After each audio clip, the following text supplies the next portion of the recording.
Kembali lagi dalam Relax Lu Podcast season yang kedua, episod yang kelima bersama dengan Dr. Ghafur. So, Doktor, lama dah kita tak buat podcast Doktor. Last hari tu yang kat event kan Doktor. Kita pun short lah, kita try lah. Sibuk banyak kerja, banyak operation. Ui, banyak Doktor travel sana sini juga kan. Dengan cerita banyak patient Doktor. Sekarang ni target Doktor memang lebih daripada orang kata lebih 80 macam tu Doktor. Kita plan untuk Ogos nak dapatkan 100 patient. 100 ya Doktor. 100 ni kalau nak bagi orang kata sedikit comparison, perbandingan. Kalau center di dunia lah buat bariatrik yang paling banyak, center-center di China dan India, pun diorang pun akan buat dalam 130 140 tahun sebulan lah. Sebulan. So kita, tapi mereka biasa akan buat dengan mungkin 5-6 pakar bedah. Satu tim mungkin OT dalam maksudnya dia orang menyeluruh 130 tu dalam 5-6 orang satu doktor bangunan lah. Satu Hanya bangunan untuk lah. buat bariatrik je lah. Kita tak ada macam tu kan. Kita hanya saya Dr. Ahmad kadang-kadang dan 1-2 OT saja. So kita melakukan operation yang banyak tetapi ada kekangan-kekangan yang tersendiri. Betul. Hari-hari ya Doktor. Hari-hari. Okey Doktor, kita berbaliklah kepada isu-isu yang penting Doktor. Sekarang ni masih lagi orang kata tengah panas lagi dengan isu Fatin yang nampak terlalu kurus tu Doktor. Sebenarnya itu masalah ada kesihatan ke atau punca daripada bariatrik Doktor sebenarnya? Okay. So yelah, ramai yang tengok Fatin dan ramai yang mengatakan dia terlampau kurus dan kebanyakan komen-komen juga berkaitan dengan suami beliau, Prince Said. So saya tak akan memberi orang kata apa-apa komen berkenaan dengan masalah medical seseorang patient. So saya nak lebih memberi keterangan secara general lah. Tapi ada satu pemerhatian saya yang saya rasa ramai harus tahu. Bila saya perhati di ward di hospital, saya tengok Prince Said ni memang jaga isteri dia dengan sangat baik. Dia malam tu selepas operation dia tak balik rumah, dia tinggal di hospital. The next day dia pastikan wife dia boleh bangkit sendiri. Dia jaga elok lah bila saya buat round. So mungkin ada ramai yang kecam dia ni tak jaga wife dia. Tak, saya rasa tak benar sebab saya dengan mata kepala saya sendiri saya nampak dia memainkan peranan sebagai husband dengan baik. Memang lah. dia jagalah. Memang dia jaga. Sebab banyak juga macam urung-urung kata dia ni bagi try ubat ni lah kat tu lah. Okay, so ini pertama sekali lah. Yang kedua, sekarang saya rasa Fatin dah buat operation dah setahun lebih. So seperti mana ramai yang tahu, kita buat operation bariatrik dan operation kita adalah untuk menguruskan patient. Patient jadi kurus lah. Correct. So ada beberapa patient yang sangat sesuai untuk bariatrik. Bermaksud kalau kita buat bariatrik ni, potong perut kepada 100 orang, semua akan kurus. Tapi akan ada beberapa yang tidak sekurus orang lain. Dan ada setengah yang kurus lepas tu gemuk balik. Okay? So itulah kepentingan follow up. Dan ada satu kategori yang ramai orang lupa, dia akan lebih kurus daripada orang lain. Oh, itu ramai orang lupa kategori ni sebenarnya. Yang tu jadi kat Fatin tu. Correct. So ada beberapa genotype. Genotype ni adalah genetik kita dalaman. Phenotype ni dalam istilah medicine bermaksud kalau genetik kita dalaman, phenotype tu adalah apa yang kita nampak luaran. So contohnya genetik dalaman saya rambut hitam kat depan ke apa ke. So phenotype saya yang awak nampak rambut hitam. Genotype saya mungkin hidung besar. So phenotype bila anda nampak hidung besar. So ini phenotype. So ada setengah orang dia mempunyai genotype yang sangat bagus untuk kurus dengan cara bariatrik. So orang-orang begini kalau you buat operation dia akan kurus dengan banyak. Memang terus habis kurus. Correct. Tapi mereka ni bila diorang mai kepada klinik kita untuk follow up, kita akan tengok peredaran masa dan juga perkembangan kurus mereka. Kalau tidak mengikut satu carta yang standard, kita dapat tahu okey hang ni akan kurus cepat dan lagi banyak. So kita kena beri nasihat diet supaya awak ni tak kurus sangat. Kita kena bagi nasihat cara pemakanan, kita kena bagi nasihat cara pengambilan ubat supaya awak tidak kurus dengan mendadak. Masalah kita dengan Fatin tak main follow up lah. Itulah saya nampak jugalah. So kalau kita sebenarnya ada Fatin semasa bulan pertama, bulan kita boleh pick up benda ni. Dan kita ramai je patient macam ni sebenarnya. Ramai patient yang kurus banyak. Kita khabar, awak ni kurus, kalau ikut carta dia, bila kita tanda awak sepatutnya kurus macam ni. Tapi awak kurus macam ni. Turun ke bawah. So awak merupakan kategori yang akan kurus dengan banyak. So kita pun tak mau awak kurus dengan banyak. Tapi itu kira normal lah doktor. Normal. So kita akan pastikan bahawa proses kurus awak terbantut sikit. Cara macam mana? Kita bagi susu. Kita bagi nasihat diet yang ada karbohidrat, ada lemak yang tinggi. Dan kita advise kalau boleh untuk consider suplemen probiotik supaya anda tidak kurus dengan banyak. So masalah dengan Fatin tidak follow up lah. Kenapa tidak follow up? Itu sebab personal dia. So sekarang ramai yang tanya, adakah keadaan ini berbahaya? Jawapannya tidak. Sebab badan akan adaptasi kepada berat anda dengan cepat. So kalau anda kurus dengan cepat, keperluan badan pun tidak begitu banyak dan anda pun akan okey. Tapi ada stern kan doktor, macam contoh ada tengok patient yang buat bariatrik, ada kadang-kadang tiba kulit dia menggelibing ke bawah, tapi dia macam Fatin ni dia macam dia tak ada nampak. Correct. Dia memang sebab memang badan dia kan atau macam mana? So ada beberapa pesakit yang kita boleh tahu daripada phenotype dia yang dia ni akan kurus banyak. Satu adalah wanita. Diorang akan kurus dengan banyak lebih daripada lelaki. Jenis orang yang kurus banyak lah. Yang kedua adalah wanita yang pendek. Kalau kau tengok Fatin ni tinggi dia dalam 150. Dia tak tinggi pun. Dia tak tinggi mana pun. Yang kedua adalah bila kau tengok original, walaupun badan dia besar, badan dia tak besar dengan lemak tau. So dia low fat punya obesity. So bila dia hilang berat badan, dia akan hilang berat badan dengan mendadak dengan banyak. So mereka yang banyak lemak dekat perut, dekat leher, dekat belakang, mereka ni akan kurang berat badan. Tapi tidak sebegitu dramatik lah. Faham. So saya rasa dalam kes dia memang originally pun memang jenis yang low fat, dia pun rendah dan dia memang seorang yang sangat-sangat responsif kepada bariatrik. So bila dia kurus tu, dia kurus dengan banyak lah. Kurus banyak. So adakah keadaan ini akan berkekalan? Saya rasa tak. Kebanyakan masa lepas setahun setengah mungkin akan naik balik lah. Akan mula stabilize balik kepada berat badan mereka yang ideal dan nampak yang ada perubahan pada masa itu. Okey, di luar konteks ni apakah spekulasi-spekulasi yang kita rasa dari segi medical bila ada patient macam ni datang kepada kita, kita tanya apa? First thing tanya, awak makan ubat kurus ke tak? Sebab awak buat bariatrik, lepas tu awak makan ubat kurus ke apa ke? Adakah awak makan ubat kurus? Awak minum teh kurus atau awak ambil ubat? Kita tak tahu. Ubat pun kita tak tahu kan ubat apa dia ambil. Tak tahu. So jawapan dia adalah mungkin dia ambil ubat atau dia ambil produk kurus yang kita pun tak tahu. Yang soalan yang kedua yang kita sangat takut adalah adakah awak mempunyai masalah pemakanan selepas bariatrik. Sebab selepas buat bariatrik kita akan habaq dengan patient 2 minggu cairan susu, 2 minggu blended. So bila ada masalah ni, kita takut ada patient yang lepas 2 minggu cairan, 2 minggu blended, otak dia berfikir bahawa makanan lain tak boleh makan. Dia takut nak makan. Okay, dia takutlah nak makan. Dia ada fobia kepada makanan tau. Pula. Dia ada agorafobia, dia ada fobia kepada macam-macam. Yang ini dia fobia kepada makanan tau. So adakah anda merupakan patient yang takut untuk makan? So patient macam ni kita akan rujuk kepada kawan kita, psychiatrist, psychologist. So mereka akan dapat tahu dan mereka boleh tentukan kalau ada masalah ni, mereka bagi rawatan. Dia orang takut jadi maksudnya kalau dia makan dia jadi besar balik macam tu. Correct. Atau dia orang dah makan, bila dia orang makan dia orang rasa ada tekanan dalam dada. Sebab lepas bariatrik mereka semua akan rasa dalam dada ada tekanan. So dia takut kepada rasa tekanan ni.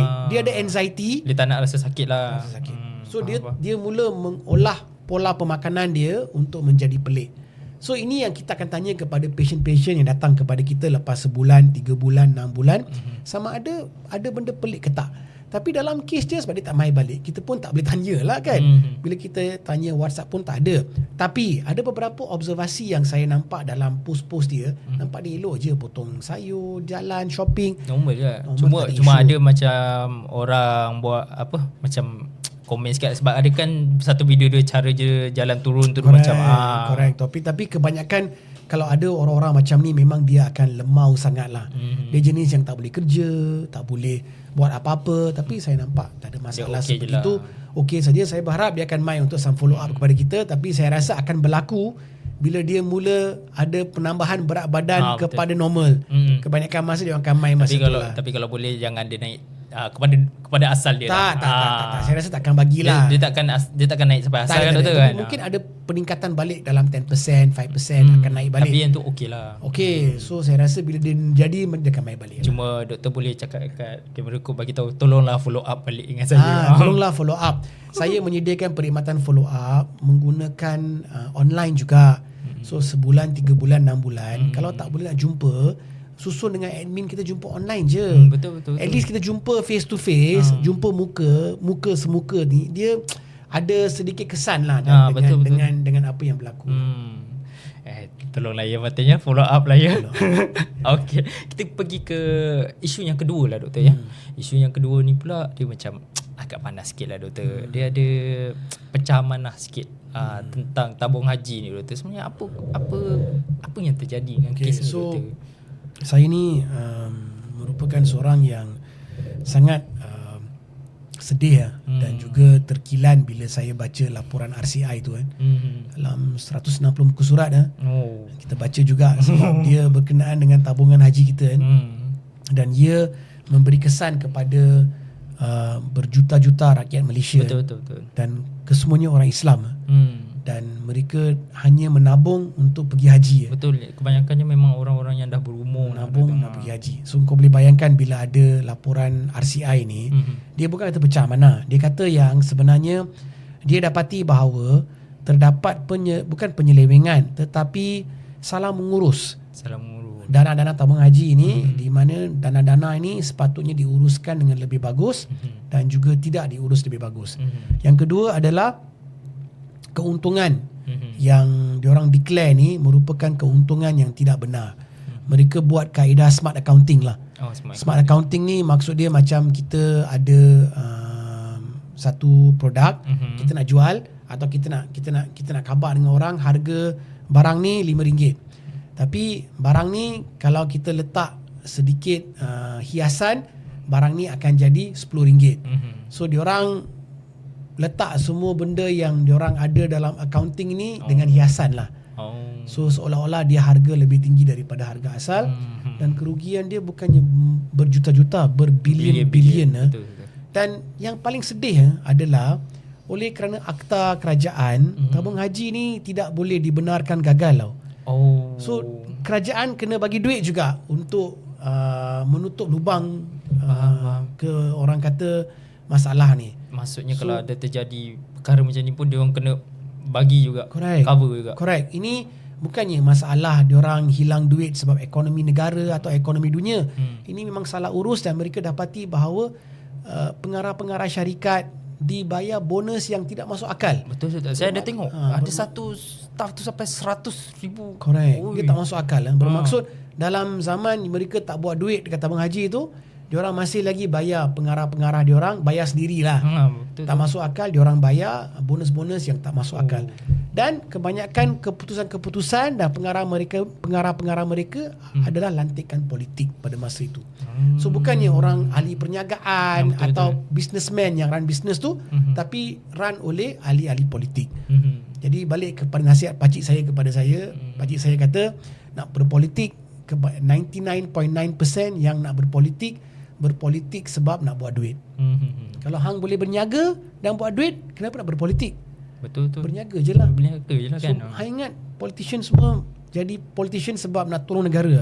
Tak. Sorry lah. Semuanya semua duit saja. Diorang nak buat duit. Diorang tak boleh kerja macam hang dengan aku. Diorang kena kerja dengan cara macam ni. So pekerjaan mereka ni kalau mereka tak kacau orang lain tak apalah. Ini kacau orang lain menyebabkan negara menjadi bermasalah. Dan didapati juga bahawa banyak orang hilang kepercayaan dan buat pengeluaran daripada tabung haji ni. Bila buat pengeluaran daripada tabung haji ni, peluang mereka untuk pergi ke haji menjadi kurang. Jadi susah lah. Tapi bukannya salah dia orang pun baca berita yang sama macam orang lain. Kalau ada orang yang curi duit macam ni atau salah urus, siapa nak bagi dia orang duit kan? Itu yang orang takut tu. Dia orang takut tabung haji ni dah tak ada duit, tapi apa yang ada dekat dalam akaun dia orang tu angka je. Correct. Tak ada nilai. Correct. Dan juga pengarah-pengarah ni sekarang tak ada pun orang yang dipersalahkan. Tak ada pun. Kau dengar tak? Satu tak nama ada. Tak ada. Seorang nama pun tak dipersalahkan dalam benda ni. Tak ada orang yang dikata orang ni pengarah yang bertanggungjawab. Tak ada. Sebab dia merupakan ahli politik, dia ada sokongan yang kuat. Tutup mulut je lah. Kita pun kena dengar je lah yang benda bodoh ni. So arwah mak saya pernah bagi saya satu nasihat. Saya rasa mungkin nasihat dia masa saya nak berniaga lah. So dia kata dia nak bagi saya satu nasihat yang baik, dan dia nak bagi tahu saya satu nasihat yang tak baik lah. Satu nasihat yang baik dia kata adalah pastikan awak jaga staff awak. And ada orang kata keseronokan dengan staff awak. Have fun with them. Bermaksud kerja tapi have fun with your staff. Sebab hang nak mula berniaga pada umur yang tua sikit. So hang pun boleh have fun sikit lah. Itu sebab kita selalu makan-makan, kita enjoy lah. Yang kedua ni arwah mak saya lah. Dia kata kalau boleh jangan berniaga dengan orang yang mempunyai janggut yang besar dan kopiah yang tinggi. Ni mak saya ajar saya dulu. Dia kata kalau ada pilihan lain lah. Contoh dia nak jual barang yang sama, tapi barang A dijual oleh satu orang yang berkopiah, berjanggut ni, barang A juga dijual oleh mungkin orang lain yang tak pilih orang tu. Saya cuba untuk tak ikut nasihat mak saya yang kedua tu. Tapi semakin hari saya tengok semakin betul percakapan dia sebenarnya. Apa tu doktor? Yang sebenarnya orang-orang yang berselindung di sebalik agama dan berniaga adalah mereka yang selalunya lebih berbahaya untuk kita berniaga. Itu doktor ada tengok yang isu yang dia buat apa, dia ada edar makanan dan orang wakaf, macam bukan wakaf apa ya? Kalau infak. Itulah. Tapi orang kena bayar dulu kalau dia nak bagi makanan. Itulah. Kalau ada orang kata pengecualian kepada rule ni, tolong bagi tahu saya.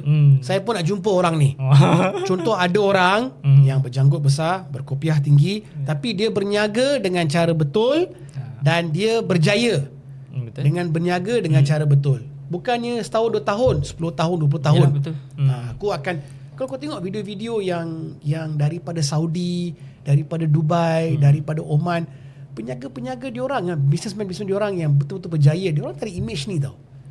Diorang tak ada image. Dia tak ada pakai yang macam orang kata. Diorang tak ada image ni. Tapi kau perasan dekat negara kita ni, orang-orang yang berniaga, diorang nak menjaja satu barang tu, diorang akan menjaja dengan agama. Betul, supaya barang tu boleh terjual lebih. So tabung haji ni adalah satu contoh yang sangat-sangat bagus.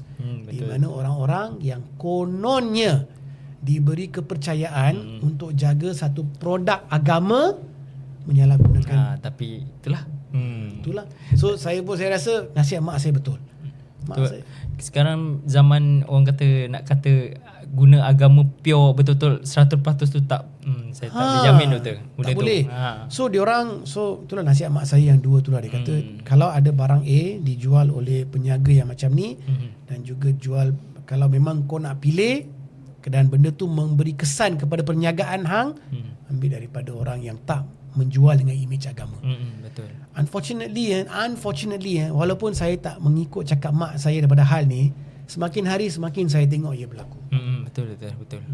Banyak sekarang berlaku lah benda-benda macam tu doktor. Dia menggunakan agama nak macam yalah kan Melayu kan, bila cakap ini bagus ni dia. Correct. Kita ingat tabung haji dijaga oleh pengarah-pengarah syarikat, dan pengarah-pengarah syarikat ni mempunyai perasaan keagamaan yang bagus lah. Keagamaan dan juga sifat-sifat yang sangat orang kata takut untuk membuat salah. Tapi tengok apa yang berlaku. Doktor, kalau dah duit depan mata doktor, memang gelap terus doktor. Itulah. Tu saya kata balik, nasihat pakcik saya adalah nak jadi ahli politik untuk apa? Aku dulu minat tau benda ni. So dia kata nak jadi ahli politik untuk apa sebenarnya? Saya kata dia kata orang semua jadi ahli politik untuk buat duit je. Kalau hang boleh berniaga dan buat duit, kenapa dia jadi politik? Sebab tu ada jadi manifesto doktor. Ya, berjanji. Kenapa dia jadi politik? Baik hang ni. So ahli politik yang jadi ahli politik 99.9% adalah mereka yang nak buat duit.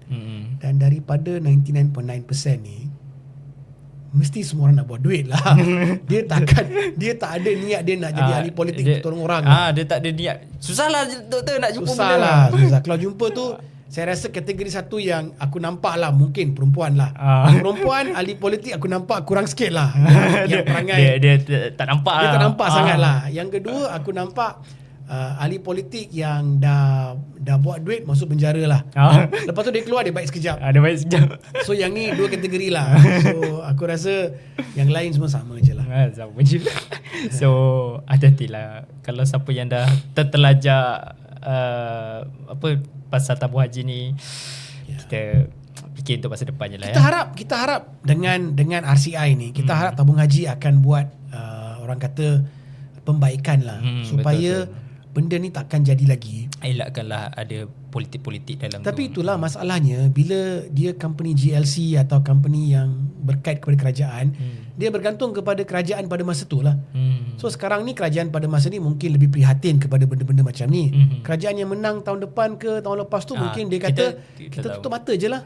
Kita biar je lah pi apa jadi. Kita tak tahu. Kita tak tahu. Lepas tu lagi 12-15 tahun. Lagi satu Tukar-tukar RCI. lagi. Kita mungkin ada di bumi, kita mungkin tak ada, kita pun tak tahu. Dia jadi lagi benda ni. Mungkin dah di bulan doktor. Correct. So that's the problem lah. Okay, itu saja untuk episod 5 kali ini. Kita jumpa lagi di episod akan datang. Ciao.